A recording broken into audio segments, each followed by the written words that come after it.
kugira ngo twese duhe Imana icyubahiro duhagaze dusenge. Data wa twese, Mana yacu dukunda uri mu ijuru, izina ryawe ryubahwe. Gushimiye ko tugiriye ubuntu kuri uyu mugoroba, kandi tugushimiye ko nta na rimwe wigeze uteranya abantu ngo bateranyirize ubusa. Ijambo ryawe rimaze gutambuka mu kiciro cyo kwirinda, bana bawe bamaze gutambutsa ubutumwa bwiza mu ndirimbo. Tugushimiye ko waduhaye gutega amatwi uhimbazwe. Tugarutse muri uyu mugabane mwiza, uko wabanye n'iteraniro ryose mu gihe cyashize, ukabana n'abagabura mu gihe cyashize, n'uyu mwanya ubane natwe. Turasenze cyane kugira ngo iteraniro ryose ryuzuye imbaraga ya Mwuka Wera, ahakikije iteraniro ryose wagotesha ingabo z'abamarayika, cecekesha imyuka mibi yose y'abadayimoni, icyatuma ijambo ryawe ritumvikana gikurweho, kandi gusoza kwa aya materaniro dusoze twereje icyubahiro cyawe.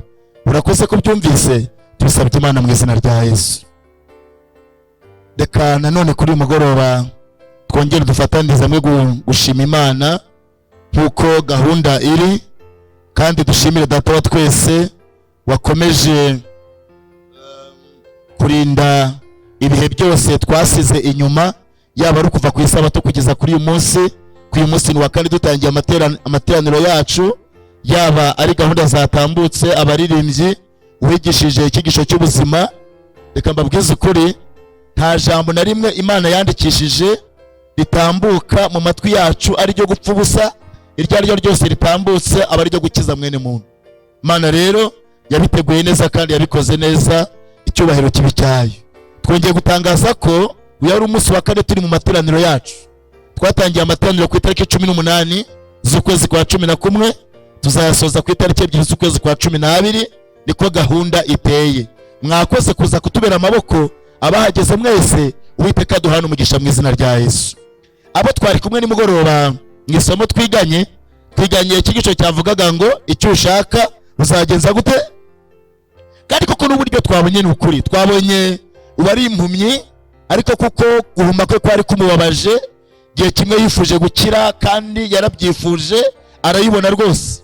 Kandi nanone twabonye umukuru w'itorero cyangwa umukuru w'urusengero witwaga Yayiro, wari ufite umwana urwaye, yifuzaga ko umwana we akira, kandi uretse gukira ahubwo yaranapfuye, kandi amaze no gupfa. Kristo yarenze ibyo gukiza uburwayi, azura n'uwapfuye kubera ko ari umunyambaraga. Umubyeyi yongera kubona umwana we ari muzima nk'uko yabyifuzaga. Twabonye umugore we umaze imyaka 12 mu mugongo, yararemerewe, yari afite ikibazo kitamworoheye. Nyamara igihe yaramaze kumva ibya Yesu, yaravuze atumva ninkora ku mwenda we gusa ndageza gute, ndakira. Kuko yabishakaga, amukozeho yarakize mu izina rya Yesu. Na Zakayo wari mugufiya, ari umunyabyaha ruharwa w'abantu bose batemeraga, yifuje kureba Yesu. Kandi twashoje tubona neza ko ibye bitarangiriye aho ngaho, ahubwo Yesu yaramubwiye ati Zakayo uruka, kuko uyu munsi nkwiriye kurara iwawe. Ndetse Yesu ageze kwa Zakayo, twabonye ko amateka yahindutse. Imana ibwira Zakayo tumva uyu munsi agakiza kaje mu nzu yawe, nawe ubaye umwana wa Aburahamu. Twashoje dusaba Imana kugira ngo natwe agakiza gatahe mu mitima yacu, kandi agakiza gatahe mu miryango yacu.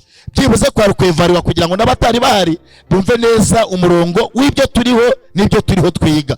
Icyo twabonye ko Yesu ari umukiza, twabonye ko ari umunyambaraga, arabishoboye, kandi ubwo butware n'ubwo ibihe byose uwo mwami w'ikirenga nahimbazwe iteka ryose. Dufite insanganyamatsiko hano nanone muri ibi bihe mfite by'amasaha atanyoroheye. Saa moya zibura 2 niho umubwiriza ahagurutse, ariko ntacyo bidutwaye. Ahari wenda uko Imana izajya idufasha bizajya biragenda bikosoka. Twifuza gutangira kare tugasoza kare, nicyo cyifuzo cyacu nk'uko umuyobozi yabitangaje. Byazatugwa neza cyane ku buryo byibuze umubwiriza akabije yakerewe saa 12:40 nibura akagira ibihakoresha bihagije. Ariko iyi samba mpagurukiyeho biba bintegeka gusoza muri saa 2. Ntibyoroshye kubyumva. Abizera b'itora rya Kagarama rero twagombye kubyumva muri uwo murongo, tugatangira kuzinuka tukazagira mu cyumweru cya 2 ibihe twabiyoboye cyangwa se ibihe turi kubigendanamo nk'uko Imana ibyifuza. Hano hari icyigisho kivuga ngo indwara ziriho ni nyinshi, nk'uko twese tuzizi n'abanyabuzima bagiye babitubwira. Indwara ziriho ni nyinshi, ariko indwara y'ibibembeyo ni agahomamunwa. Niyo nsanganyamatsiko isomo ryacu. Indwara turazizi twese, tuzi indwara zitandukanye, izoroheje n'izikomeye, ndetse zimwe na zimwe hajya habaho n'ingorane tukarwara ariko ntitwivurize no muri iki gihugu, hakaba igihe tujya gushaka no hanze. Nta ndwara nziza ibaho ndabizi, nta n'indwara igera ku muntu yoroha. Ariko uyu mugoroba muri izo ndwara zose zikomeye ndifuza ko tuganira ku ndwara yitwa ibibembe. Abana bari hano bakiri batoya, kuko iyi ni indwara imaze kumera nkaho imaze gucika.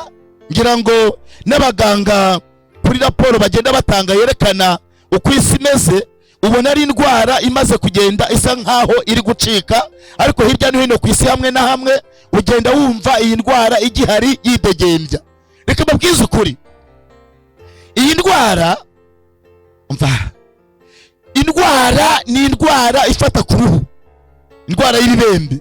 Abantu hano bakuze barabizi neza cyane. Iyo umuntu yabaga yirwaye, ikintu cya mbere gihita gihinduka ku mubiri we, umubiri we ugacinya ntiwongere kumva, umubiri we ugasesa ibisebe, ashobora kwishima.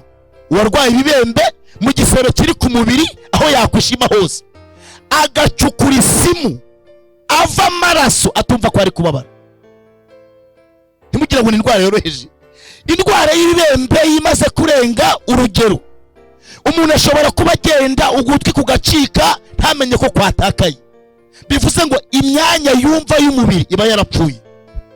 Abaye agenda n'amaguru, inoro ishobora gutakara ntabimenye, agakomeza akagenda. Ndagira ngo mbabwire ko nubwo indwara zose ari nyinshi, ariko n'iyi nayo ntiyoroshye. Uyu mugoroba ndifuza ko twigana kuri ubu burwayi, ariko cyane mu muco wa Bibiliya. Igitabo cy'Abalewi, Abalewi niho duhereye. Igitabo cy'Abalewi ku bafite Bibiliya, ndagira ngo dusomere hamwe mu gice cya 13. Abalewi igice cya 13 niho duhereye. Igice cya 13 cy'Abalewi, ndasoma umurongo wa mbere kugeza ku wa 8.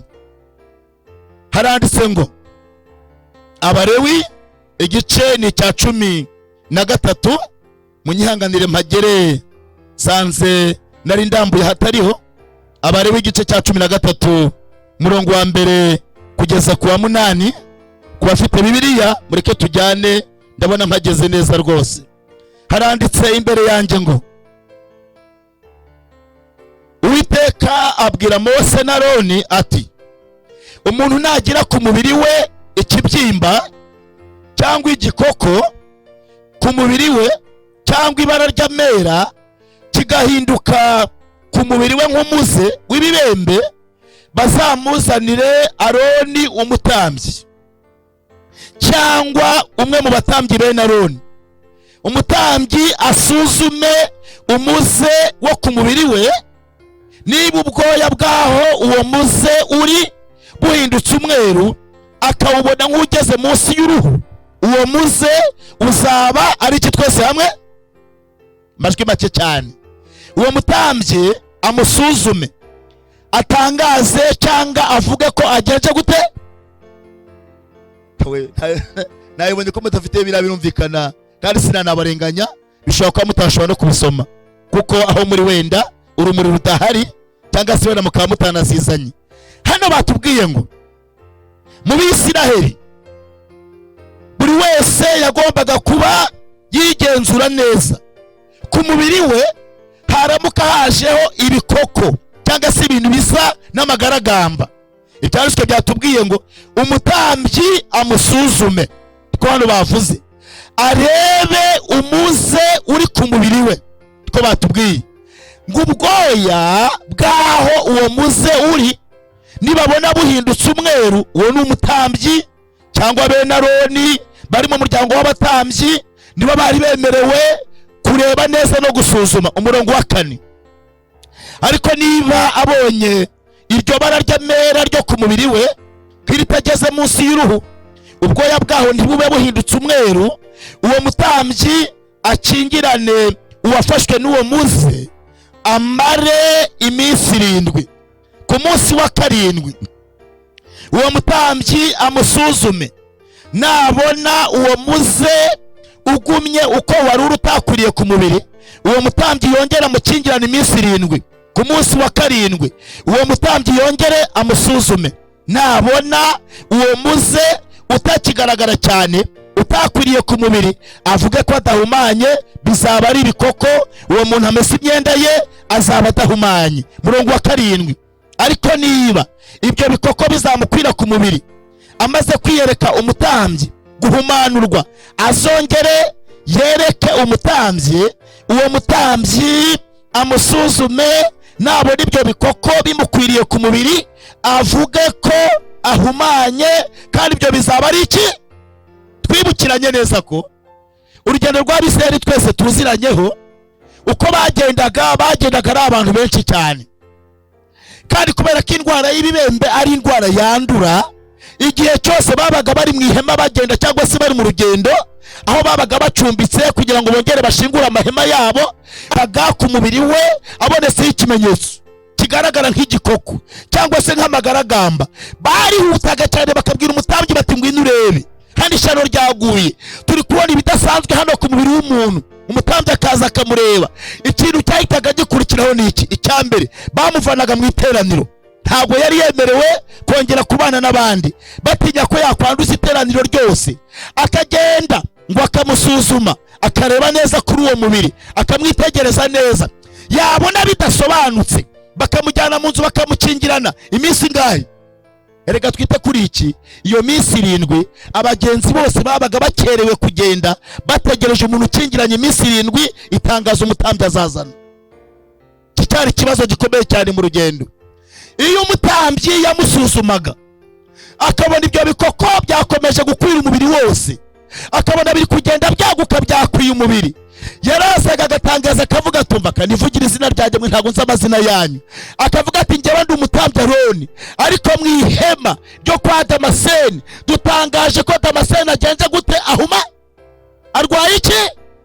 Uyu muntu yabaga ahumanye, nta muntu wabaga wemewe kumukoraho, imyenda yambaye yabagariye, yahabwaga akato akajya hanze y'ihema, ibyo kurya bye wenyine, isahani ye wenyine, ikiyiko cye wenyine, uburiri bwa wenyine. Erega nubwo waba ufite umugore, wari utegetswe kutongera kumwegera, kuko nawe washoboraga kuba wamuhumanya cyangwa se ugahumanya n'umuryango wose. Ayo niyo mabwiriza yari ahari mu ngando z'Abisirayeli. Iyo umuntu yabaga ahumanye se byagendaga bite? Ubuzima bwe bwabaga bumeze bute? Yagombaga gukora iki? Aramutse asohotse mu ngando, aramutse asohotse mu ihema, aramutse agiye ahandi hariho hose, byagombaga kugenda bite? Turacyari muri icyo gice ku murongo wa 45 niho tugeze. Turacyari muri icyo gice imaze gutangazwa ko ahumanye. 45 haranditse ngo umubembe urwaye uwo muze, icyambere agende yambaye imyenda ishishimutse, icya kabiri atendeze umusatsi, icya gatatu ajya yipfuka ubwanwa, najya agenda ageze mu bantu abari uzajya yitangariza ngo ngenje gute. Byari byoroshye, byari bikomeye, ikimenyetso abantu bose bagombaga kureberaho kugira ngo bitaba urujijo. Niba tungutse mu gasantere nk'aha ngaha, yabaga ategetswe kwambara imyenda itanyaguritse, icyo cyari ikimenyetso. Icya kabiri yabaga atendeje umusatsi we, yawugize muremure cyane, ab'iyi minsi bari gutendeza ntabwo nzi icyo baba babaye. Icya gatatu yabaga yapfutse ubwanwa, niba ari umugabo cyabaga ari ikimenyetso. Noneho icya kane, aho yagendaga hose yaramuka agiye guhura n'abantu, akavuga ati nyabuneka nimuve mu nzira, nimuhunge ntabanduza, ngewe ngenje gute. Ni ubwe wabyitangarizaga. Reka babwire, wenda ibi turimo turabyiga ukumva ari ibyoroheje, reka babwize ukuri, kuri mugoroba ibi dukwiye kuba tubyumva mu murongo Imana yifuza ko tubyumviraho. Ubundi byanditswe byarabitubwira neza ko uyu munsi wa none dufite umutambyi wacu mukuru ukorera mu buturo bwera bw'ahera cyane. Ndavuga Kristo, umutambyi wacu w'ibihe byose witeka ryose. niba umutambyi yarazaga mu iteraniro, ndavuga umutambyi mukuru wo kwisi kwa Aroni, akaza akazenguruka iteraniro ryose akareba uwo muntu wagaragweho n'icyo kimenyetso, yarangiza akavuga ati reka turebe dusuzume. Ndagira ngo mbatangarize kuri uyu mugoroba muri iri teraniro twicaye hano, Kristo umutambyi mukuru arimo aragenda muri iri teraniro kuri uyu mugoroba, kandi arimo aritegereza ibyawe, abizi neza. Reka mbabwize ukuri, igituma nkunda Imana, nzakomeza kuyikunda, nkaba nzayigwa n'inyuma nshobojwe n'imbaraga zayo, nuko Imana itwihanganira, ibyacu Imana ntibitangaze. Reka mbabwize ukuri, abantu bashobora kuza mu iteraniro baraye basambana, abantu bashobora kuza mu iteraniro baraye biba, abantu bashobora kuza mu iteraniro baraye bakora amarorerwa adasanzwe, ariko umutambyi wacu mukuru akaba kwitegereza neza. Ndagira ngo nkubwire, ngewe ibyo ntamenya wakoze, Data wa twese wo mu ijuru arabireba. Cyo kwereka mbabwire, icyo mukundira, atugirira ibanga. Yaba atatugirira ibanga, waramukazamuye ibyacu hano ngo urebe, ngo ibyacu bijya ahagaragara, buri wese yahita yirukanka. Nibutse neza ngo igihe kimwe bafashe umugore asambana, iko nabisomye muri Bibiliya. Umugore bamufashe bamuzanira Yesu, barangije bavuga bati rero Yesu, amategeko ya Mose yemera ko uwafashwe asambana agomba guterwa iki? Mwarabisomye ntimwabisomye?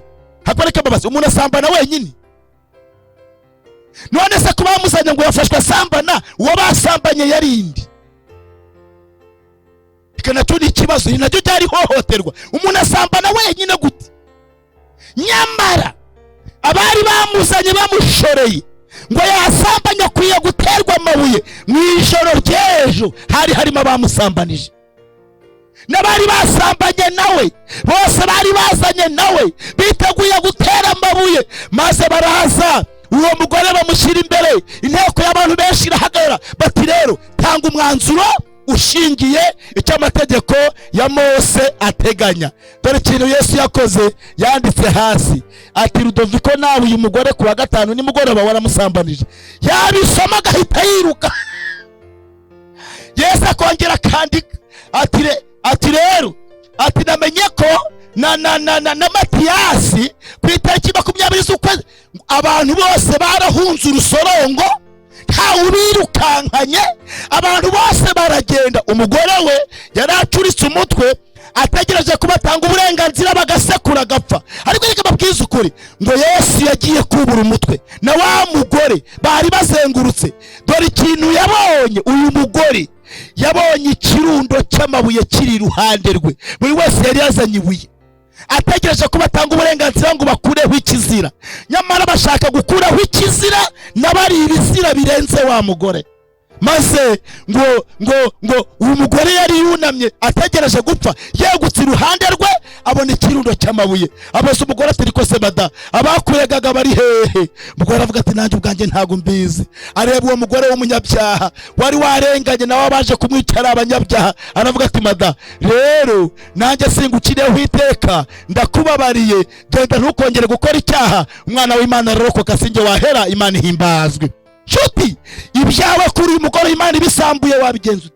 Ese ubundi nkubaza, nubwo njyewe ntabizi ukaba wampisha, wahisha Imana ute? Washobora kwisha umukuru w'itorero, yego, washobora kwisha pastor bigakunda, washobora kwisha umugabo wawe, washobora kwisha umugore wawe. Mana yanyu, umuntu yongeye kunyibutsa mu minsi yashize ibintu byabaye, nubwo babikoze ari nk'ikinamico, ariko byose bibereho kutwigisha. Umugabo ngo yari umusambanyi, ari umwe asenga, akajya kandi ashaka gusambana n'umuntu basengana mu itorero. Mukuru w'itorero ngo ashaka gusambanya umudiyakonikazi, akamubuza inkeke, akamubuza amahwemo. Umudiyakonikazi ageze aravuga ati ariko ubundi aho wahereye nkubakuba, ndagupangira neza rwose uzaze ngukemurire ikibazo. Arangije avugana n'umugore wa mugabo, aravuga tumva, uyu mugabo turasengana, ni umuyobozi, ni umusambanyi kabuhariwe, yigwa nkubakuba, ati kimenyimenyi ndaje nzamugushyikirize mu biganza. Uwo mugore abwira umugabo ati uzaze kuri uyu munsi isaha iyi niyi, uzaze utavuze abana batazakumva, uzahita winjira utakomanze, kuko njyewe nawe isaha tuyiziranyeho. Maze iyo saha yamubwiye, ahamagara umugore we yicara muri cya cyumba yamubwiye kwinjiramo. Umugore we bwite yinjiye mu cyumba rero kuko nta kindi kintu yagombaga gukora, yari azi kuba asanzeho ari wa mugore yifuzaga gusambana nawe, asambana n'umugore we yishakiye mu cyumba mu rugo rwa wa mugore. Havuga ati ariko mata umeze neza we, mugore wanjye ntago ameze nkawe kandi niwe bari kumwe. Mbega kaga we, mukanya katarambiranye nyir'urugo wa mudiyakonikazi ngo yaraje acana itara arabinjirana ati nyakubura ubwenge wa mugabo uri umuyobozi, uyu si umugore wawe. Baba we, imitoma wirirwa uriba ni umugore mwiza. Aravuga ati cyo kora muzapfuka ku munwa ntimuzanakopfore, ati wa muyobozi niba utamwaye uramwaye. Ntawe uzapfa utamwaye, uyu mugabo nawe yaramwaye kandi akomeza ayobora itorero ryacu. Imana irabyihanganira amarorerwa yose. Nyamara Yesu ureba byose, udashobora kwihanganira byose, azi kureba neza ibyanjye n'ibyawe. Umutambyi ngo yagombaga kugenda, nako uwabaga yamaze guhumana uyu mubembe niwe wagendaga yitangariza ati nyabuneka ndahumanye, nyabuneka ndahumanye, abantu bose bakamuhunga. Ayo niyo yari amategeko agenga ababembe mu gihe cyabo. Iyo dusomye muri Yobu igice cya 2, turimo turihuta. Yobu igice cya 2 ku bafite Bibiliya, Yobu igice ni cya 2, ndasoma umurongo wa 7 tugeze ku murongo wa 10. Igitabo cya Yobu igice cya 7 murongo wa 2 kugeza ku murongo wa 10 kubera impamvu z'igihe. Hano haranditse ngo nuko Satani ahera ko arasohoka ava imbere y'Uwiteka, ateza Yobu ibishute bihera mu bworo bw'ibirenge bigeza mu gitwariro. Nuko yishakira urujyo rwo kwishimisha maze yicara mu ivu. Umugore we aramubwira ati mbese n'ubu uracyakomeje gukiranuka kwawe? Ngewe reka nkugira inama, ihakana Imana maze ugenze gute? Murongo wa 11, murongo wa 10. Ariko aramusubiza ati uvuze nk'umwe wo mu bagore b'abapfapfa. Mbese twahabwa ibyiza mu kuboko kw'Imana tukanga guhabwa ibibi? Yobu ngo muri ibyo byose nta cyaha yakoze, habe no gucumurisha ururimi rwe imbere y'iki. Ntabwo tuzi impamvu Yobu byamubayeho, ariko hari ikintu kimwe nasomye ngo umunsi umwe abana b'Imana bari bateranye, ngo Satani nawe arazaterana muri bo. Ngo birangije Imana ibwira Yobu ngo witegereje umugaragu wanjye Yobu kunankiranukira akanyubaha kandi akirinda ibibi. Satani aravuga ngo Yobu ntiyabura kukubaha. Abana warabamuhaye, amazu waramuhaye, ubutunzi waramuhaye, ntacyo yakuburanye, none se yabuzwa n'iki kukubaha? Satani aravuga tumva ubutunzi bwe bwose bumpemba ukoreho urebe ko atakwihakana. Reka babwize ukuri, burya rimwe na rimwe ushobora kubona ukora ukabona urahomba, ukaba utazi ibyo ari byo, ntuzi n'impamvu zabyo, ariko hari kimwe nzi, aho kugira ngo Imana iguhombe ibiri impamvu yaguhombya. Ayo niyo mateka y'Iyobokamana. Maze Yobu igihe kimwe ngo abana be bari bateranye, bari mu birori baguwe neza banezerewe, bari mu isabukuru y'imyaka yabo, uko bakabaye bose uko ari 10, inzira bagwira bose barapfa bashirira icyarimwe. Ibintu bya Yobu biragenda. Yobu baramubwira bati abana bawe bapfuye. Yobu ngo arahagara yitekereza avuga tumva Uwiteka niwe bampaye, Uwiteka arabishubije, izina ry'Uwiteka nirishimwe. Ibyo bivaho inshuro ya 2. Yobu ngo yari afite amatungo menshi cyane kuko yari n'umutunzi. Ingamiya ze, indogobe ze, abanyamahanga baraza bazisukamo, bamaze kuzisukamo barazitwara, asiga nta kintu afite. Imbisi iraza iravuga iti Yobu we, noneho n'amatungo yawe yose yagenje gute? Yagiye. Ibintu byose bigenje bite? Bigushizeho. Yobu ngo yarapfukamye asenga Imana avuga tumva Mana, n'aya matungo burya ntayo navukanye, ni wewe yampaye, ushimye ko bibaho, icyubahiro kibe cyawe. Wenda guhomba ubutunzi umuntu yabyihanganira nubwo abantu baguseka. Satani ntiyerekeraho, arangije Imana yamubwite se Yesu Satani ku butunzi butwaye ukamutwara n'abana, ubonye hari ubwo anyihakanye? Satani atumva uburenganzira nkore ku buzima bwe, nubona umubiri we ngukozeho agakomeza kukwizera, nzamenya ko Yoba ari umwana wawe. Imana yambwiye agatasiyo umubiri we ndawuguhaye, ariko nubwo nguguhaye icyo ugomba kwitondera, ubugingo bwe ntubukoreho kirazira. ndashima Imana yuko ubugingo bwanjye n'ubwawe bushinganye mu maso y'Imana kuri mugoroba. Amazu wayahomba, imodoka wazihomba, mashuri wayahomba, imitungo wayihomba, amazu wayahomba, ariko reka babwire, nubwo mu isi dukeneye ibitubeshaho bya buri munsi nibyo, ariko ndaguhumuriza kuri mugoroba ngo nibyo tutabonye mu isi tuzayibona tugeze iwacu. Haleluya. Ibirembe biramufata cyangwa ibisebe, aratonyagurika umubiri wose. Hari ikintu cya mbere cyamubayeho, inshuti ze zose nk'uko amateka atubwira zamucitseho, baramubwira batumva ibi byago byakugezeho, n'aka kaga kakugezeho, burya waraguye, Imana ntikikwemera, wabaye umunyabyaha, uratubeshya ngo urasenga, yaba wasengaga ntiwatonyotse kano kageni. Yobu ariko agatekereza akavuga ati ariko umupfakazi wese ko namufashije, ko nta mushonje ntaramburiye ukuboko, ko nta mukozi nakoresheje ngo ntamuhemba, ese Mana ko ibi ngibi birimo kumbaho, ese impamvu zabyo ni izihe? Yobu agatekereza mu mutima we agasaga nta cyaha Imana imushinja. Nyamara mureke mbabwire, uwo yari asigaranye witwa umufasha we ari we mugore we, araza aramwitegereza ngo arimo yishimisha urujyo, arimo yikubakuba, ngo Yobu yicaye mu ivu, amureba ukuntu yabaye agahirihinze, aramwitegereza neza, aravuga ati rero Yobu, reka nkugire inama ya kigabo, muhambadika mwizera byinshi ngo murasenga, aho ugeze aho gushinyagurirwa, ngewe inama nakugira nziza cyane, ihakana Imana uyituke, numara kwihakana ubundi ugenza gute? Yari inama nziza? Umugore amugira inama nziza? Yego cyangwa oya? Umugore we yashatse wakabaye amurengera mu gihe cy'akaga, niwe umuzaniye amagambo y'urucantege, kugeza nubwo amubwira ngo natuka Imana yiterega, byari byo kumugora bimubwira rega.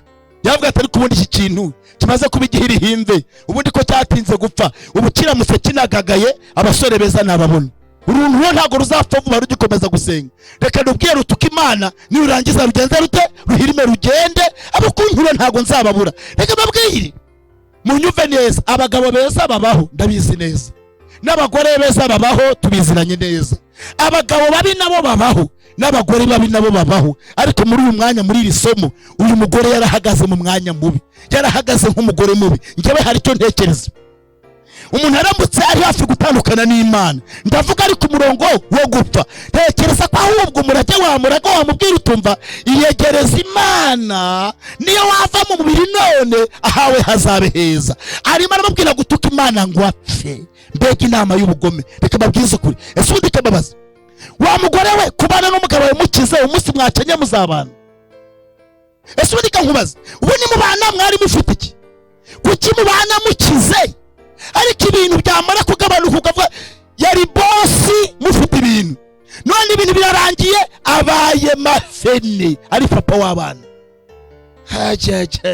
Ese ubundi nibigaruka uzongera kumwitanga iki? Iki nacyo njya nkibaza, hajya mbabaza, ibintu Yobu yahombye byaragarutse ntibyagarutse? Abana narasabye ibintu byose Yobu yahombye byose uko byakabaye, Imana yabimuhaye ikubye inshuro zingahe? Ubwo mugore amubwiye ngo niyipfire, sabonye bigarutse, yabwiye ngo sheri burya burya iyo umuntu ageze mu bisubizo barakubeshya ngo baragusengeraga cyane, nabateka mutwe. Inshuti yawe yibona bageze mu byago, utazabona mu kaga su wawe, utazabona. Igihe nari nkeneye kunganirwa nibwo nari nkeneye kumba hafi. Uriya mugore ntabwo yari yifuzaga kuri ya mugabo we abaho, ariko ibyanditswe byera bitubwira neza ko Yobu yakomeje gushikama ku Mana, akomeza kwizera, akomeza byanga bikunze gukomeza gusabana n'Imana ye. Ndagira ngo mbabwire ko Yobu yasenze Imana, Yobu ashikama ku Mana, kandi igihe cyarageze ibyo Yobu yahombye ari mu isi, Imana irongera iramuvunjira. Nshuti mukundwa, komera, shikama ku masezerano, igihe kizagera nawe Imana izasubiza ibyawe. Reka babwize ukuri, nigeze ugira ingorane, yuri mu kaga abantu barakubeshya ngo muri kumwe. Nigeze kurwara, ndi umwana nkiri wacu, ariko umwana mukuru, ko nige mwana w'umuhererezi wavutse iwacu nyuma. Nararwaye, ndwara uburwayi bumeze nk'ubudasobanutse, wacu baramvuza, ntarawe umwizera w'iri torero, baramvuza ahantu hose hashoboka hatandukanye muri iki gihugu, hari ubuvuzi bwose bushoboka bukomeye. Ndabyibuka neza cyane ku buryo byagaragaye neza ko urugo rusenyutse kubera impamvu z'uburwayi bwanyu. Hahandi ubona ko batangiye gukora ku bitungo yo ku ruhande iyo mu rugo yananiranye, ubona neza ko ikibazo cy'uburwayi bwanjye giteje ubukene mu muryango ku buryo bugaragara. Ndabyibuka neza ibitaro bya nyuma nagiyeho bya nyuma papa anjyanye ni ibitaro byari Kibungo by'Abashinwa by'ahantu hitwaga Imutenderi, abantu baba bahazi. Tuvuyeyo biranga. Ndabyibuka neza turyamye mu nzu iwacu baryamagamo kubera ko nari maze igihe kirekire cyane uburwayi n'uburwayi imyaka 4 naranze gupfa naranze no gukira. Ndabyibuka neza wacu bari baryamye bigeze nka saa 9 z'ijoro mu rukerera, ngiye gusinzira ntago byashobokaga. Papa na mama baganira numva baganira ku kibazo cy'uburwayi bwanjye. Mama yavuze amagambo numva, abwira Muzehe tikamubwire Muzehe, uyu mwana uburwayi bwe twayoboye bwari bwo, tumuvuje imyaka 4 yanze gupfa yanga no gukira. Kuvuze niko mama yavuze. None ibirenze ibyo agiye no kwica bene nyina abicishije inzara, ibyakamutunze bimushiriyeho kandi ntazakira. Aravuga tuva Muzehe ntako tutagize, reka tworose dutwikire ruzaze rutware.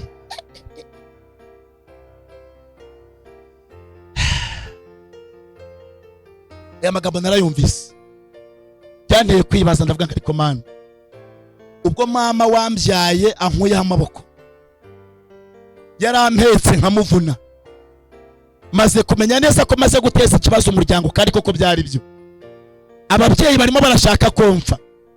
Ndavuga nti rero nasenze Imana nubwo ntari nyisobanukiwe, isengesho nasenze nisabiye isengesho ryo gupfa. Ndavuga muri uru rukerera rushikaje amasaha 3 ngo rutandukanye, ndagusabye ngo Mana umpe gupfa kugira ngo abagize umuryango baruhuke kuko ndarambiranye. Maze kubisenga nahise nisinziriza byibuze ngo bihwaniremo.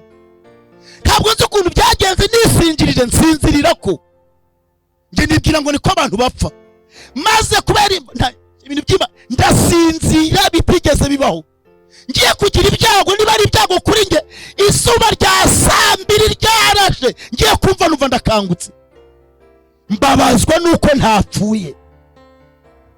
Birambabaza cyane Mana ko nagusabye ko mpfa kukibaye muzima. Ndababara cyane, ngira agahinda, ndicuza. Ndavuga niba mama wambyaye nkuyeho amaboko, reka mbabwire ikintu cyakurikiyeho. Sinibuka neza umunsi wariho, ariko hari ku cyumweru saa 5 n'igice iwacu haza umudamu. Ndamwibuka neza, mudamu wari uturutse ibicumbi aje kudusura, asanga nicaye hariya ku karubanda, abantu bose barategereje ko mpfa baraheba. Abatese uriya mwana yarwaye iki? Ikintu cya mbere,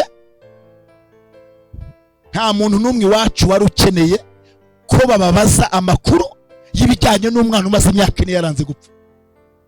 Bambwiye batuva madamu, twarasomye twarateretse ibyo mwana byihorere. Iryo jambo bamushubije. Mudamu araza aranyegera, aranyitegereza neza, arandeba, ankoraho neza, aranyitegereza neza, araza atari kureka babwiza ukuri. Uyu mwana nubwo amubwira ko mwasomye mwateretse, ariko reka babwiza ukuri, hari imiti nifuza kubarangira, namwe mwese murayizi, mugende muyigerageze. Nimubona byanze muzarekera iyo, kuko utarumye ntahakura mu rujyo. Arangije avuga ubwoko bw'igiti nuko baragikoresha no kugira ngo bamfashe. Arangije arigendera, amaze kugenda mbona ntawe ubyitayeho, ko n'ubusanzwe bari bazi ko ari uguta umutwe, bari babizi neza ko byarangiye. Ndavuga ko Mana kuki ntarimo gupfa. Ariko avuze ubwoko bw'igiti, igihe twaragiraga mu ishyamba n'abakuru banjye nsanga ubwo bwoko bw'igiti ndabuzi. Ndavuga nti rero niba ntawe kundwanaho ngewe ndahari ngo nirwaneho. Ngewe nagiye nkambakamba ndi umwana w'umusore, kugenda ntibyakundaga. Ndazamuka cyane mu musozi wacu ahantu nari aho dutuye n'uyu munsi wa none. Ndibuka neza nafashe umugozi ukuye ku nsina ukomeye, ndawukaraga neza unoze neza, nkwambara mu isosi, ngenda nkambakamba umusozi wose, nyura mu mabuye, nyura mu mahwa, ahantu hashoboka, ndi gushakisha cya giti kuko ndarize ubwoko bwacyo turagira, ngira ngo ndebe nibura ko cyarengera ubuzima bwanjye kugira ngo mbeho. Nagize amahirwe ndakihasanga. mvunagura ibiti, maje kuvunagura ibiti bihambiza wa mugozi n'ubundi mbyambara mu izosi, genda nkambakamba bikurura mu itaka. Murebe reka babwize ukuri, turavuga Imana twabonye, ureke dukore Imana dufite impamvu zabyo. Imiti ndayizana ngeze mu rugo, ninginga mushiki wanjye dukurikirana, ndavuga ntumva mbabari umfashe inkunga ngusabye iyi miti y'intekere, uko umuganga ko uwo mugore ko yavuze turayikoresha cyambere kwari kuwuteka amazi yawo umuntu akayanywa, ibikatsi byayo mazi umuntu akabyikarabisha umubiri wose. Wowe ntekera gusa niyo nkunga ngusabye, ibindi ureke nirwarize. Aravuga tutazamfana umuzima wose sinzawukira. Afata ibyatsi ashyira ku ziko arateka, amaze guteka arangije atereka aho ngaho arirukanka, birumvikana ingi wari kwirwanaho. Yazaniye agakombe, amazi ndayaminina ndayanywa, maze kuyanywa mfata ibikatsi byayo mazi ngikandisha ahantu hose hashoboka buryo bwose bwo kwirengera. Urikije amabwiriza nari nahawe, munsi wa mbere urashira, bukeje mu gitondo barongera barabikandakanda. Ninginga mushiki wanjye kuko yari yabibonye ngo yongere ajye kubinzanira, ndongenda bikoresha, ndongenda yanywa, ndongenda ndikanda. Icyumweru gishize haboneka ibimenyetso byo koroherwa. Ariko koroherwa ntabwo cyari kisubizo mu muryango wacu. N'ubundi naroroherwaga nkamera nk'ukize, nkongera ngapfa nabi, ntacyo byigeze bibakoraho. Barimo banyitegereza neza. Icyumweru cya mbere gishize ntabwo nongeye gukoresha iyo miti. Naravuze mva niba ari iyo kunkiza nkize, ndayinyweye birahagije, urupfu nararubonye. Ngiye kubona muri icyumweru cya kabiri kikubisemo, numva ibintu biri kugenda bihinduka mu mubiri. Ngiye kubona muri icyumweru cya gatatu kikubisemo. Burya umuntu wese urwaye ariyumva, numva ibintu byatangiye guhinduka. Nkajya mbona bene mama na ba mama baje kundeba hundi ngo uri kumva umeze utemva abo banyagwa.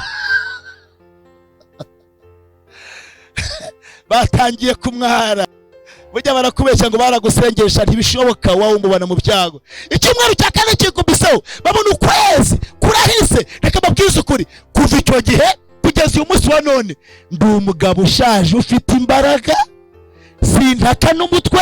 Ndashima Data wa twese ko yankijije. Imana ihimbazwe iteka ryose. Burya mubona twirirwa tugenda, twirirwa tuvuga Imana, mbizi neza ko impamvu ntapfuye kiriya gihe Imana yari bizi ko nzaba ndikagara mu munsi wa none. Umuntu umwana yarambara atari kutambeshye, ko ndi kubona uri kuvuga ugasakuza kurenza inkuba, uzamara ibyumweru bibiri usakuza. Ndavuga ntuzicara untega amatwi, ndatuvuga mva ati ndi kubona umwotsi wacubye nkagira ngo igikoni cyahiye, n'igishaka kizashya gifiritika kiba cyaragiye munsi y'itaka. Nzagwe muri uyu murimo. Imana nicyo yanshiganije. Imana ihimbazwe iteka ryose. Nshuti mukundwa, turabwiriza Imana twabonye.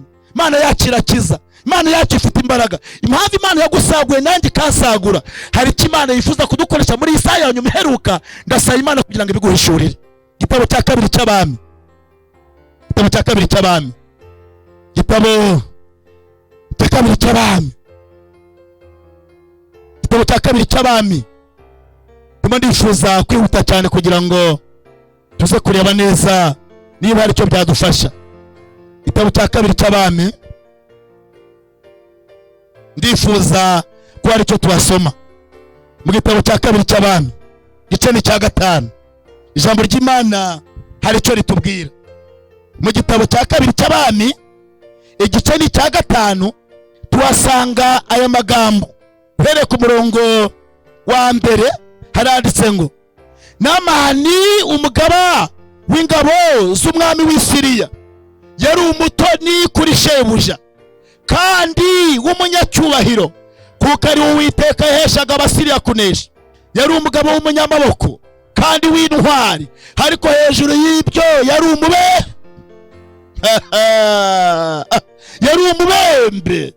Nubwo yari umunyacyubahiro, nubwo yari intwari, ariko ibyanditswe byera biravuga ngo yari umubembe.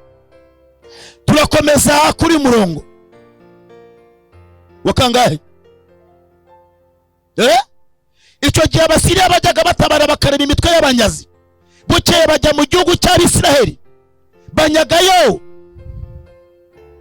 umukobwa muto, aba umuja kwa Mukanamani. Bukeye uwo muja abwira nyirabuja ati icyama databuja agasanga umuhanuzi w'i Samariya yamukiza ibibembe. Namani ajya kubwira ajya kubwira shebuja ibyo umuja waturutse mu gihugu cy'Isirayeli avuze.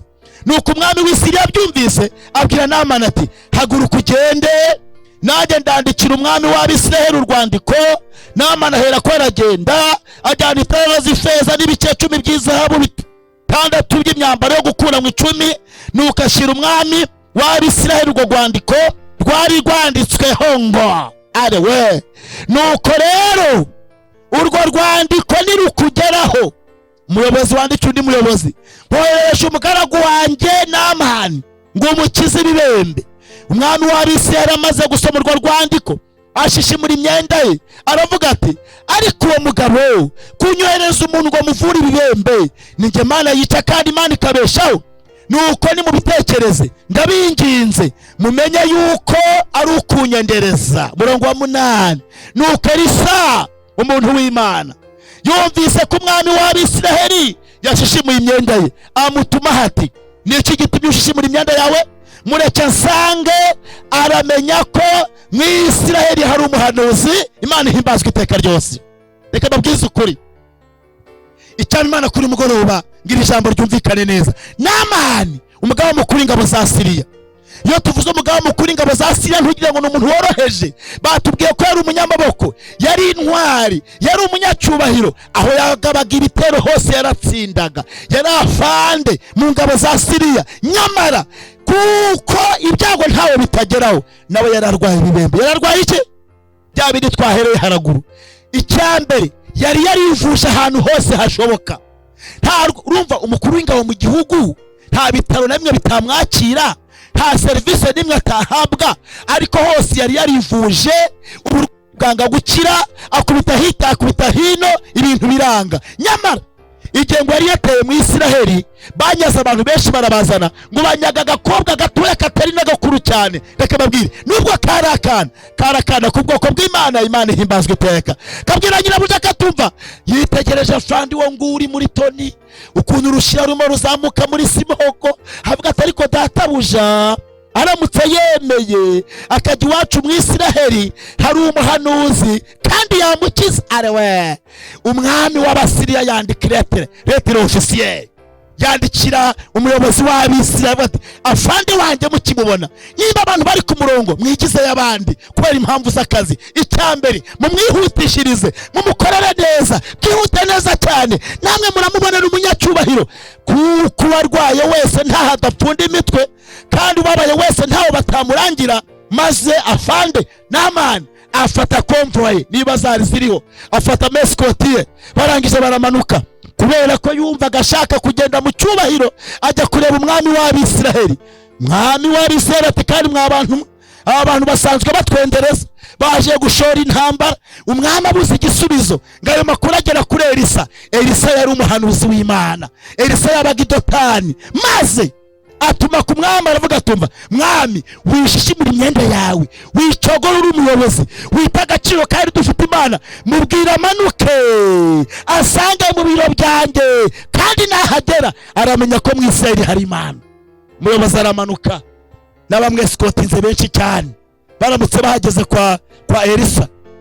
Elisa ngo yiberaga hariya mu kazu k'ibyatsi ka gihanuzi. Icyakora yari afite umugaragu we witwaga Gehazi. Igihe ngo afande yarahageze, Gehazi yaragiye abwira Elisa tumva hano hanze hari umuntu ugushaka, ararwaye kandi uko mubonye afite n'inyenyeri, afite mescoti, bafite ibifaru, ati nyaboneka ngwino umurebere neza ibintu neza. Elisa ari muri office aravuga tumva ntabyo kunzanaho, ni ubabaye nge nta kibazo njyaje gute, genda umubwire ngo ndategetse ngo najye kwiyuhagira muri Yorodani kangahe, kandi niyuhagira arakira ibibembe byebyo. Afande atari ku Mana yanjye, uyu mushinzi uyu muginga aranze, akubaza uwo ndiwe.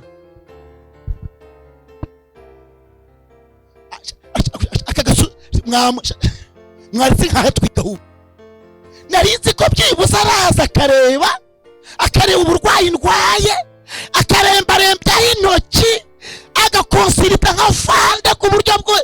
Nubwo yari fande yego nibyo mu cyubahiro cy'inshingano, ariko yari yatonyotse, ni wari ufite ikibazo.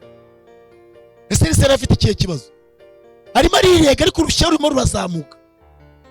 Avuga tuva basha iwacu hari za pisine z'abayobozi, avuga n'amazina yazo, birabizi by'ibitogo bya Yorodani. Uzi ibyo bizi bamurangiragamo byari biza abashumba birirwa babibiramo, bari kunyaramo, bari kwitumamo, bimwe bisa n'itaka. Reba fande ngo najye koga muri ayo mazi ngakire. Aka ni agasuzuguro cyo kora koga.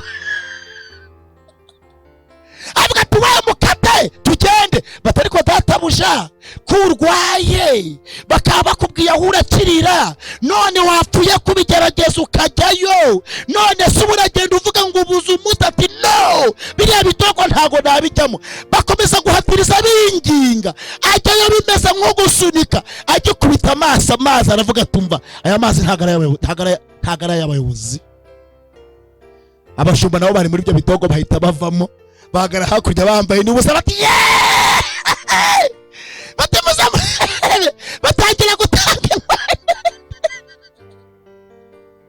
Abagaragu baringinga bati igisubizo cy'umuti kiraha, wireba ibyondo, wireba ibindi byose, gerageza urebe kuwakira uburwayi bwawe. Ariyumanganya kubera kumuhata, akura amashyira hasi n'ibitonyori bye. Arangije muri bya bizi bya Yorodani aramanukamo yidumburamo n'imyondo. Reka babwire igisebe rero, iyo gishyizemo ibizi bibisi kiratema. Avuye amatata we nababwiye batari ko niba ari uguseba n'ubundi wasebye bakubwiye inshuro zingahe. Erega nyumva neza, hari igihe inzira iguhesha agakiza yemera kunaseba. Ariko reka babwire, ndamutse nsabye imbere yanyu ariko mu ijuru banyemera, nashima Imana yo mu ijuru. Mwe ntabwo nkeneye ko munyemera, nkeneye ko nemerwa n'Imana. Nicyo kintu muhandira kuri uyu mugoroba. Arongera ageragezamo bwa kabiri, yikubitamo, noneho si ugutema naho byari bigeze bitangira gushoka. Abatakubasha mwebwe koko mutaba basaza. Ati we dukata tugere, batari kugiyemo kabiri, hasigaye kangahe? Arongera yikubitamo bwa gatatu, abana bari gutaga inkwenene. Arongera yikubitamo bwa kane, abana bari gutaga inkwenene. Yikubitamo bwa gatanu, aravuga tumva wansubisamo banci zose. Arihanagura ati nyakubahwa n'ubundi wamwaye, nose kari gatanu, ugiyemo gatanu, none ihangane ushigaje kangahe? Yatetemye yabaye ibyondo afande. Za kadugiri z'abashumba ziri hariya na za gateyitene za kabutara ziri gutanga inkwenene gusa. Bati musa murebe umuyobozi, bati birabizo kuri twabyihagaritsemo we, bati wonera kubijyamamo. Iyo ushaka inzira y'agakiza iteka ryose, Satani ahamagara abadayimoni bakaza kugukwena, abamagambo, abaserereza, abavuga ko bataye umutwe, abavuga ko urimo gukora ibidashoboka. Ndagira ngo ubwize ukuri, ayo majwi yose uzayirengagize, uzabonera agakiza muri Kristo Yesu. Akoreka wakiriye agakiza wambwira ngo yasebye ate ashaka gukira. Ubundi reka mbabwize ukuri, niyo waba uri umukene ariko warakiriye agakiza, Data wa twese afite uko akubeshaho, akakurinda kwandagara. Akoreka mbabwize ukuri, uretse ko Imana igira neza, icyo nirata ari agakiza. Ubu mbonye mu nzira ntiwavuga utumaga abapariseparato hariya ku muhanda, yahehese ko naje ntezi z'abandi, wamenye ubundi ari ibiki. Hari ukuntu Imana igira igenza tudasobanukiwe neza. Twebwe tujye tureka kumva icyubahiro cyo mu isi, aho kugira ngo uhanire cyane icyubahiro cyo mu isi, naharanira cyane kwakira icyubahiro cy'Imana. Umva, Namani ngo yikubisamo inshuro ya gatandatu, batihangane muyobozi yasigaye rimwe. Arongera ahumiriza aramanuka, yikubisamo ku nshuro ya karindwi. Namani yakize ibibembe byose. Haleluya. Akabiri kagahinduka nk'agahinja. Namani ngarireba aricyabuka asanga neza, aravuga tumva nubwo ndi umugaba w'ingabo za Siriya, menye neza ko mu Isiraheli hari Imana. Yafashe ijambo aravuga tumva nta yindi Mana nzatambira ibitambo uretse Imana y'Abisiraheli. Arangije abwira tumva iwacu ni mu bapagani, ariko ningeri wacu nzubaka igitambo cy'Uwiteka Imana ya Isiraheli mu butaka butagatifu bw'Isiraheli. Ningeri wacu Isiriya nibwo nzubaka igitambo cy'Uwiteka. Niko Namani yabikoze, yatwaye ubutaka ageze i Samariya yubaka igicaniro cy'Uwiteka Imana azajya atambira ibitambo by'Imana z'Abisiraheli. Mu Isiriya yose y'abatubaha Imana bamenye ko mu Isiraheli hari Imana. Nshuti mukundwa, ko Namani yakize ibibembe bye, wowe ibibembe byawe ubimaranye imyaka ingahe? Muri mwebwe ntawe urwaye ibibembe by'umubiri, mwese muri bazima nabibonye neza. Ariko reka babwire ibibembe byacu. Bagalati igice cya 5 umvemo icyawe twerekeza ku musozo.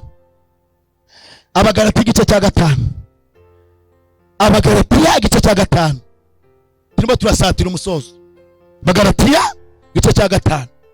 Ibibembe uyu mugoroba tuvuga, ntabwo turavuga ibibembe bisanzwe byo kwa Namani, ntabwo turavuga ibibembe bisanzwe byo kwa Yobu, ntabwo turavuga ibibembe bisanzwe byo mu gihe cya Mose n'Abaheburayo. Twebwe abiseri mu buryo bwa mwuka ni ibihe bibembe Data wa twese avuga kuri uyu mugoroba dushinja, kandi bikaba byaratwishe. Umurongo wese tuzi wa 19 haranditse ngo dore imirimo ya kamere iragaragara niyi. Iya mbere ni ugusambana. Ni ukugenza gute? Ntabwo nzi impamvu gusambana Paulo yagize ingingo ya mbere mu byaha byose abanyabyaha bose bakora. Hari naho yavuze atumva ibyaha byose nubwo ari bibi byo bikorerwa inyuma y'umubiri, ariko icyaha cyo gusambana cyo gikorerwa imbere. Hey, ariko reka ngo niba uri umugabo uraha ukaba uzi ko undi mugore yabonye ubwambure bwawe ufite umugore, ako gasuzuguro k'abatayimoni nakahe? Ubaye uri umugore uraha ukaba uzi ko wagaramye imbere y'umuntu utari umugabo wawe, ukaba utinyuka ukaryama ugasinzira, waba utagira Mwuka Wera. Byuri bishoboka biti? Ubusambanyi akurika babaza ko tuziranye twese. Umva, ubusambanyi mbona uyu munsi wa none wagira ngo no mushinga mushasha wadutse abantu batari bazi. Abantu bari gusambana kuruta inyamaswa, wagira ngo ni ikintu gishya badutse. Ubusambanyi mu rubyiruko uyu munsi wa none, umukobwa baramwaje bati uri isugi, ati ndinde nabi isugi mama araroga. Cheka niba mama aroga, tekereza ngo nyina ntaroga, aba yari isugi nyina yaba ari umuruzi. Bivuze ngo uri isugi buri kigori. Icyo yavuze byanteye ubwoba cyane. Abaseta abantu usa nuko batashobora kuyahirira, batanayahiresa ndaba gusambana. Ubusambanyi umunsi wa none umaze kuba kajagari, bwamaze no kwinjira mu bantu bose, abagabo abagore. Akurika nkumaze wa mugabo kambiveho ntabitindaho, barumva gahenda kanyishe. Bibiliya iravuga ngo umugabo n'umugore bashyingiranywe ntabwo baba bakiri babiri, baba babaye bangahe? Bibiliya ivuga ko ubwambure bw'umugabo ari ubw'umugore, yego, kandi ubwambure bw'umugore we ni ubw'umugabo. Hari ibidasangirwa, nyamukwiye kuba mubyumva neza cyane. Niba warigeze unabikora, usaba Imana imbabazi mu masengesho.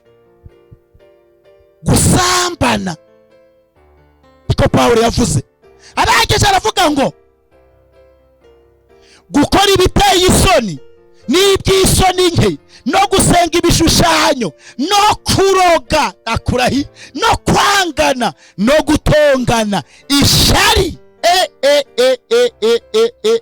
Ishari. Ariko kankubaza wa muntu, buriya mfite ibintu nagendeye, bavuzemo ibiteye isoni, bavuzemo iby'isoni nke. Kubona umugabo nkajye nka Damascene ndi mu isoko rya Kicukiro centre, ndi kurya avoka mu muhanda ziri gufata mu bwanwa. Ambabwira ibyambayeho ntimuzabivuga, ariko no kubatuma muzato mugiye mbere muzabivuga. No kubatuma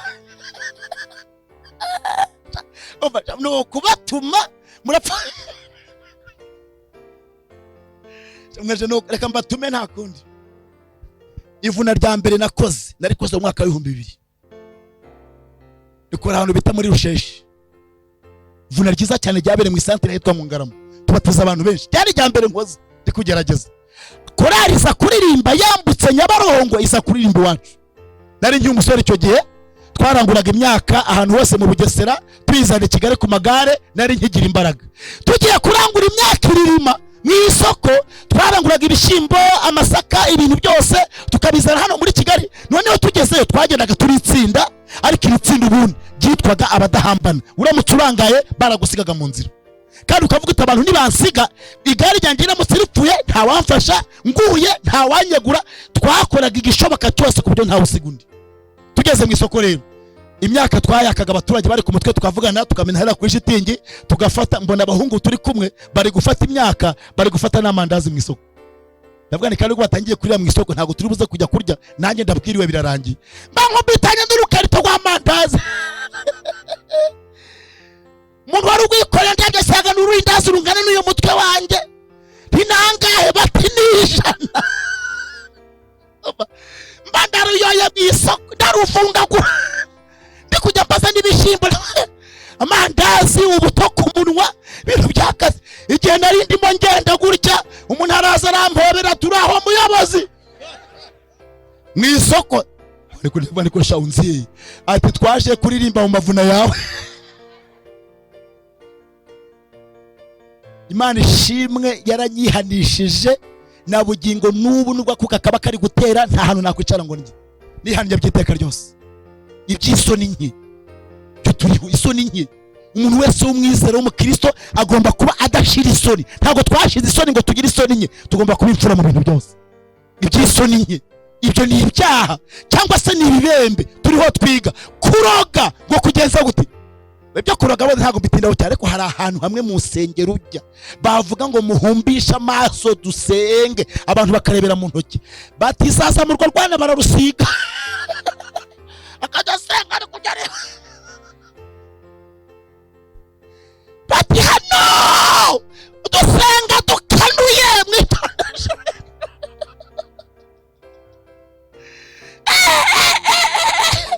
Ubu mudamu umwe batirishije umwana umavuna nari mfite, ariko abantu bose bavuga ngo n'umurozi. Arangije umudamu arambwira ati ni wowe uraza kunyobora umunsi mukuru. Ndavuga ndaburiye ndakuraye uyu munyagwa ntombo yate nagarije n'ibirahuye. Madamu arambwira ati ndaguhebye. Noneho abahungu batatu bari bapanganye nawe ni umudiyakoni, abadiyakoni babiri. Twese isaha yo kugenda dusigana kugerayo mbere, bakambaza batugeze indi mu nzira kandi ndacyari mu rugo. Isaha iragera abantu batetse, ibirori byaje babuze uyobora gahunda umudamu Ariko ko twababuze ndi hafi kugeraho ngaho. Mbuze igisubizo bwa nyuma kuko nari umuyobozi, manuka nihuta rwose. Ngereyo nsanga gahunda zateranye, zimaze guterana bahise banyakiriza karitiro keza gakeye. Ndavuga nta no burimo bwiza rwose. Nibarandogonoye uzi ko uburozi bukwica ntabwo wariye kubera ubwoba. Imubesha ngo babaruze n'ubwoba bwabishe. Babandi baramamagara bati wagezeyo ndi kubunywa. Nabyo numva nagezeyo ndi kubunywa, mbugeze kure batubare wabutangiye turasanga ubukonoje. Bakiyagera bose nese basogongeza ngo tubusangire murakanyagwa. Mwanteze ngo munywe ngereka babwire nararyamye ndasinzira nta n'umutwe natatse. Niyo umuntu ari umuroza akihana ntawe ubyemera. Muravuga ngo waruze nta buta. Kuki umusambanya abicikaho, umujura akabicikaho, kuki mutemereza ko umurozi yabigereka mabwiza kuri cyo nemera. Umunyabyaha wese wagenderewe n'Imana yakwakira agakiza kandi agahinduka. Turi ku birembe tujye mbere. Twavuye mu Bisiraheli kandi reka babwire ijambo ry'Imana riravuga ngo ishari umuji ngereka mbabwire ubu ko ndi kugenda mu modoka ya Shumayire kanayitahamo yatayigura mba ndi kugenda mu kuki mutabyumva neza. Umuntu agura imodoka muturanye utumika mama umujinya uzamuka.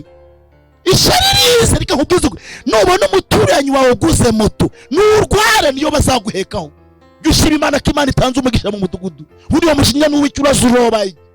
Ishari ngo baguze imyenda mishya. Oya niba ari karondi dikagafure kapatapata kawe gakube nawe ukajegereke kwisabazo. Vuga uti nubwo muri kunsekera ko Imana iranyemera bintwayigize. Buri kibazo ufite n'iki kandi iki uragira ishari ngo bambaye neza, bambaye iwabo na wambari wawe. Kibazo ni kihubuno bene abo banyagwa kwisabato uzabona bari hari ngo wamubonye ngo bongeye bahanuye ibitenge. Bari ko no kwisabato ngo barahanuye ye. Bari ko buri asubwira hasi ko bahanuye ibyawe wahanuye ibyawe. Uri kuribwa hehe? Ufite ikihe kiba ishari imaze abantu uyu munsi wa none. umuntu arakora akantu yazamuka abantu ntibaryama kubera ibyo wakoze. Muri iyi minsi umugabo umuntu umwe yarandebye yambwa ngo sha ni muri covid ngo iriya yuriya mugabo imaze kungana kuri ngo mutone mu minsi mike ngazayibyara muzareba. Maze Imana nayo irabyumva aho kuyibyara si ukuzamuka n'amakote yanga kumwira.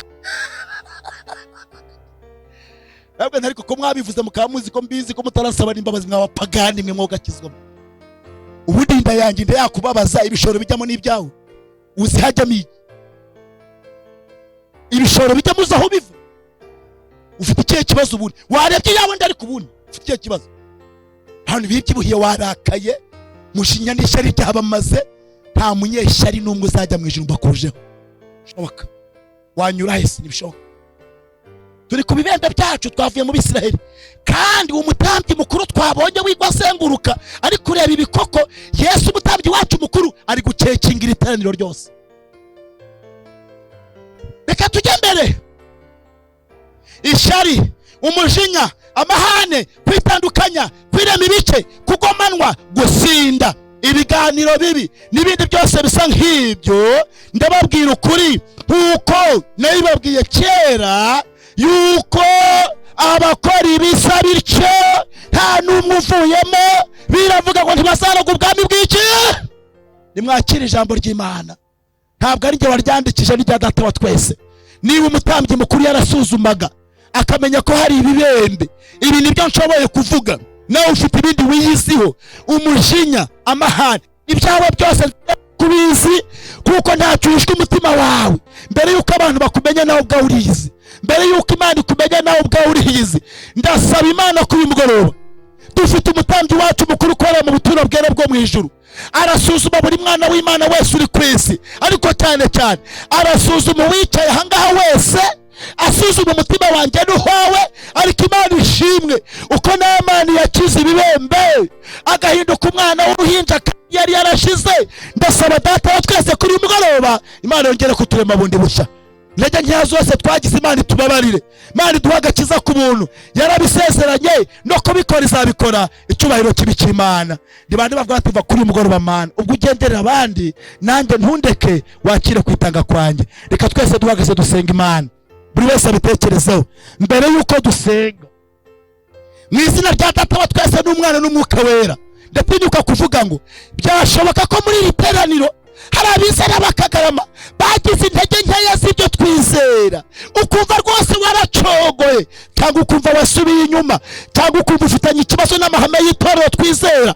Uko Namani yavuye i Samariya akajya i Siriya, uko yavuye i Siriya akagera mu Isiraheli agataha akize, ubaye uri umwizera w'iri torero uvuga utumva uyu mugoroba ndashaka kwiyunga n'Imana bundi bushya. Ndagira ngo mudusabire nk'abana b'Imana, mudushyire imbere yayo. Niba ari cyo cyifuzo cyawe, dutanze amahirwe arambuye mu biganza by'Imana nguze tugufashe gusenga Imana, turirimba indirimbo y'108. Niba amajwi yanyu ashobora kuzamuka simbiza, ariko niba umuka Imana bikwemeje watambuka ukaza tugafatanya gusenga Imana. Kandi n'abashyitsi bose badusuye wavuga tumva Mana urandondoye, uramenye, ndashaka gusoreza mu biganza byawe. Abo bose kuri uyu mugoroba aya mahirwe turayatanze ngo abantu bose bazi imbere ya Data wa twese. Mbese urahari nguze?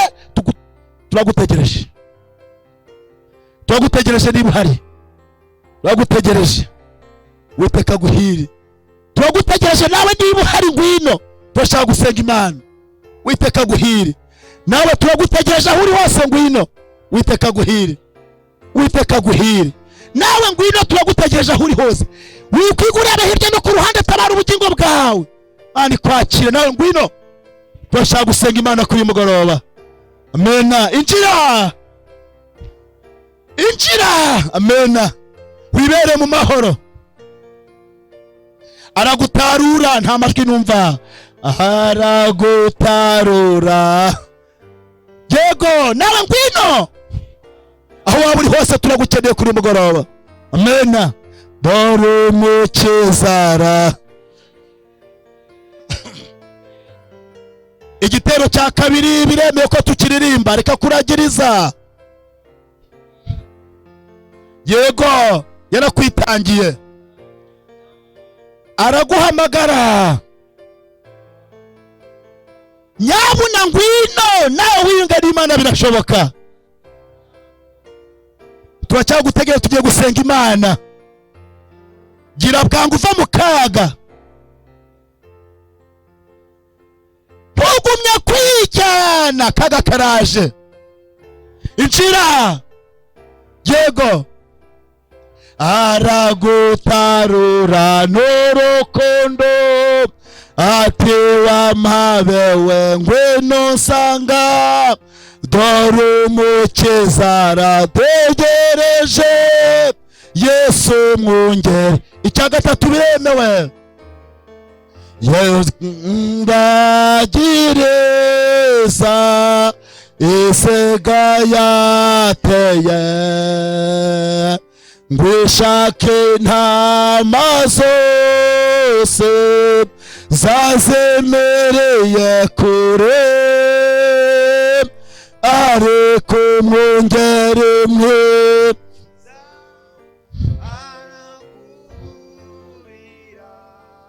Injira,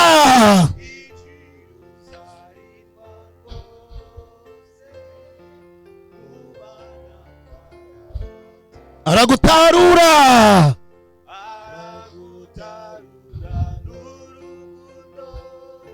ati wampabewe,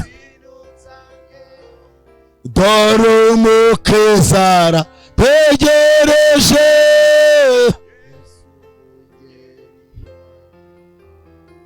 Dusaba umuyobozi adushyira imbere y'Imana. Tutarasenga, ese hari waza tugafatiriza hamwe gusenga ari kumwe na bene data na bashiki bacu? Tambuka mu gihe tugisenga. Mana yacu, data wa twese udukunda, turagushimye, habwa icyubahiro. Neza we n'impuhwe n'urukundo n'imbabazi ntabwo birondoreka. Bana bawe, ijambo ryawe raturondoye, isanze twararwaye ibembe mu buryo butari bumwe kandi butandukanye. Mwami Imana, ntabwo turagera aho utageze imbabazi, turagusabye ngo utubabarire, utuvure ibibembe by'ibyaha. Dore twaracumuye, twakoze ibyangwa n'amaso yawe, ari umujinya, ari uburakari, ari amahane, ari ubusambanyi, uburayi n'ubwomanzi. Mwami wacu, muri twebwe n'ahazima, uhereye mu bworo bw'ikirenge ukageza mu gitwariro. Ariko Mwami Imana, turaje ngo utubabarire, umaze kutubabarira utwambe gukiranuka kwawe. Kandi twese uko turi uku nguku, amazina yacu yandike mu gitabo cy'ubugingo. Abamaze guhaguruka bagiye Mwami wacu kwandika mu bitabo by'itorero, ubandike mu gitabo cy'ubugingo. Kandi umukozi wawe maze kutugezaho ubutumwa bwawe bwiza, umwongerera imbaraga. Aho yakuye Data wera, uhashyiremo karindwi. Minsi isigaye umwuka w'Imana azabane nawe, uzamuhamagara amazima, kandi uzararika abahungu n'abakobwa, abagabo n'abagore bazakwiyegurire, uzabatirisha umwuka wawe wera. Dore genda ishyize mu biganza byawe. Igihugu cyacu cy'u Rwanda ugiha amahoro, abayobozi bacyo Mwami wacu ubahe kuyobora munsi y'ubutware bwawe. Natwe Mwami Imana uduhe kuganduka, twishyize mu biganza byawe atari umunsi gusa. Tumaze kwiga ijambo ryawe ndetse no kurisangira, uzaduhe gusangira ku giti cy'ubugingo bya Yesu.